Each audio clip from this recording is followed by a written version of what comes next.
menarik untuk kita simak, untuk kita diskusikan lebih lanjut ya. Jadi kalau kita coba cerna ceritanya, Pak Jokowi melaporkan 5 orang yang katanya menyebarkan hoax soal ijazah palsu, ya, pencemaran nama baik dan seterusnya. 5 orang tadi sudah disebut RS, RS, EST dan K. Saya sih cuma berharap jangan-jangan itu ada yang nyamar 2 kali RS-nya ya. Jokowi bilang ini masalah ringan, tapi kalau ringan kenapa ngelapor sambil dikawal pas pampres dan seluruh bundel ijazahnya dikeluarkan? Ini kayak kita datang ke warung mie ayam sambil bawa akta kelahiran. Mas, saya warga asli sini, boleh dong beli bakso? Ini ijazah SMP saya. Dan mobil yang dipakai Jokowi untuk lapor ke Polda ternyata belum bayar pajak. 6 juta lebih tunggakannya. Ini apakah namanya pemimpin yang merakyat? Nunggak mobil dinas itu kayaknya ya. Ini ibarat lo datang ke sidang skripsi ngebela ijazah, tapi pakai seragam kampus orang lain, pinjam motor teman dan lupa isi bensin. Lalu datang sang penantang abadi, Roy Suryo. Ngelihat Jokowi lapor polisi, Roy langsung bilang, bagus, masuk perangkap. Kira-kira ini drama hukum. Ya, ternyata plotnya film Home Alone. Roy pasang jebakan tikus, Jokowi datang bawa ijazah, langsung kena. Plot twistnya, jebakan yang dipasang itu pakai teori editing PDF dan filter Instagram. Roy bilang ya ayo adu data, adu kebenaran. Saya sih khawatir ini adu yang begini ini ujungnya adu postingan di X, di Instagram, di YouTube, di TikTok dan sebagainya. Dan ya netizen yang akhirnya saling beradu. Rakyat adu sabar. Maka negara kita hari ini tampaknya sih seperti anak kelas 3 SMP gitu ya. Isi perdebatannya cuma 2. Lu nyontek nggak pas ujian?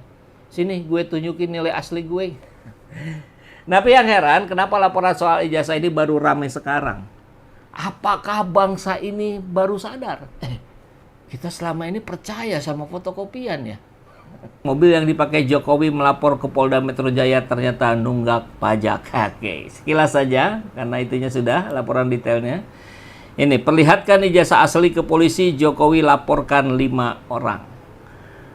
Ke hari Rabu 30 April hari ini tadi ya, kelima orang yang dilaporkan itu masing-masing berinisial RS. Tentu RS dugaan yang beredar di masyarakat, Roy Suryo. ES mungkin ini secara pribadi saja saya menduga kalau ES itu salah satu kemungkinannya ya Egy Sujana karena beliau ketua tim TPUA. Kemudian RS lagi Rismon Sianipar, doktor ahli forensik, alumni UGM asli, klaimnya begitu.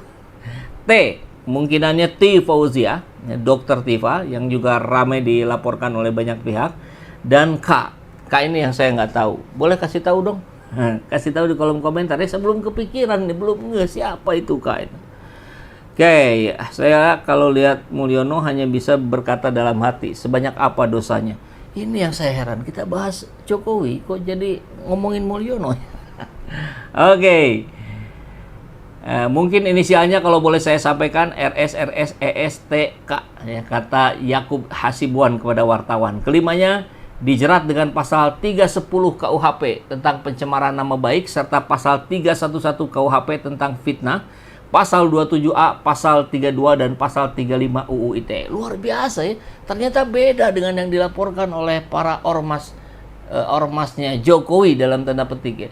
Karena yang mereka laporkan itu 160, ada lagi 160 plus 161. Ini 310, 27A. Wah, ini yang akan menjadi diskusi para pakar hukum. Kita tunggu nanti kabarnya ya.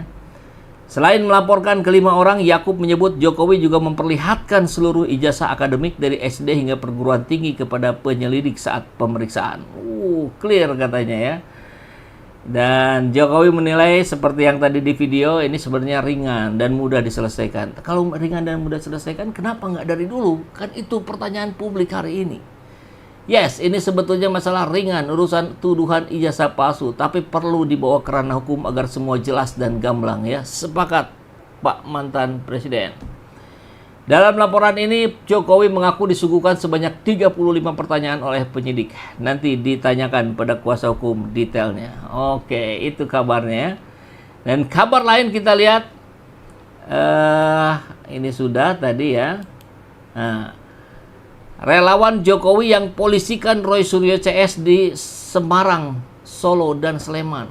Jadi bukan hanya di Jakarta yang melaporkan Roy Suryo CS, ini juga ternyata di Semarang, di Solo, di Sleman, plus Jakarta 4. Wow, luar biasa ya. Relawan alap-alap Jokowi mengadukan Roy Suryo dan 3 orang lain atas dugaan penghasutan dan pencemaran nama baik karena menyebut ijazahnya palsu. Diduga palsu ya kalau nggak salah ya. Kalau nggak salah dengar. Aduan tersebut disampaikan ke Polresta Surakarta.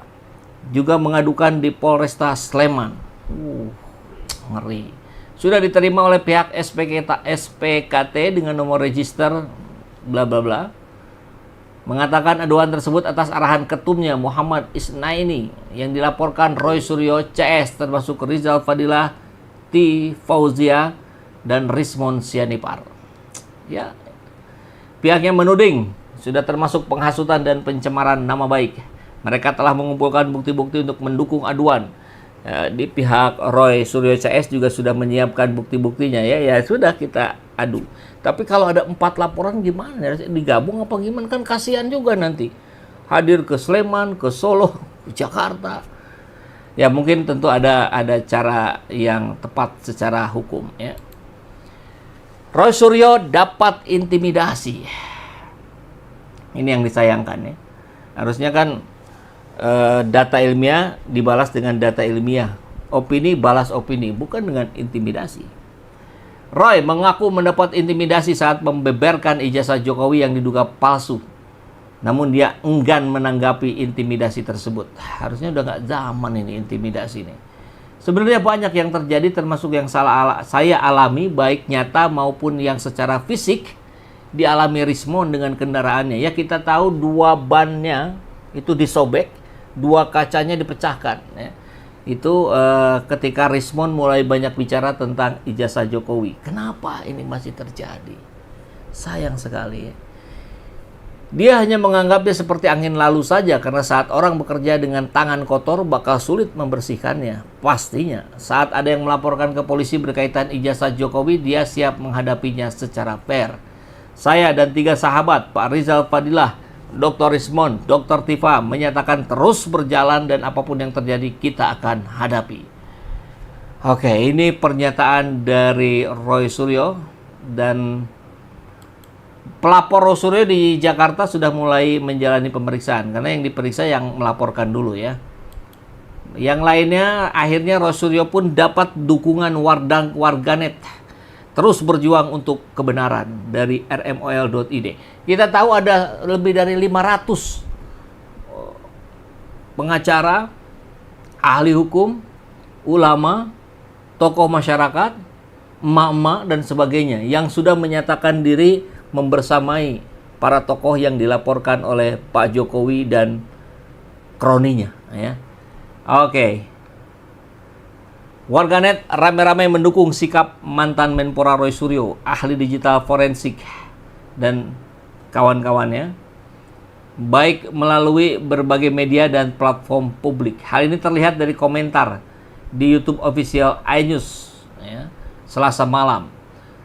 Salut mendengar argumentasi Bung Rismon. Beliau menjelaskan secara terang benderang dan tegas. Ayo rakyat Indonesia, kita doakan semoga mereka dilindungi Tuhan Yang Maha Esa. Kata Ed Ragil Al-Fahiz. Pengadilan wajib untuk menghadirkan ijazah Jokowi. Dari sini nanti akan diuji secara forensik keilmuan. Tidak bisa berdasarkan pengakuan teman atau penjilat yang diduga ijazah palsu. Dari Ed Chandra Susetyo. Ini beberapa saja ya. Tampaknya menarik untuk kita lanjutkan ke kabar yang berikutnya. Refli Harun sentil tukang ngadu yang cari cuan dari pasal karet UU ITE. Tentu karena Refli Harun adalah ahli hukum, pakar hukum, pengacara, jadi tahu persis apa yang terjadi di dunia perhukuman. Refli menyentil sejumlah pihak yang kerap mengadukan pengkritik pemerintah dengan menggunakan sejumlah pasal dalam UU ITE. Refli menyinggung sikap dari pihak-pihak yang pro lantaran sejumlah pasal dalam UU ITE dibatalkan MK. Jadi tukang ngadu yang selama ini pura-pura pro, padahal cari cuan doang, sudahlah, nggak usah ngadu lagi. Ini disampaikan Refli di podcast kanal YouTube pribadinya.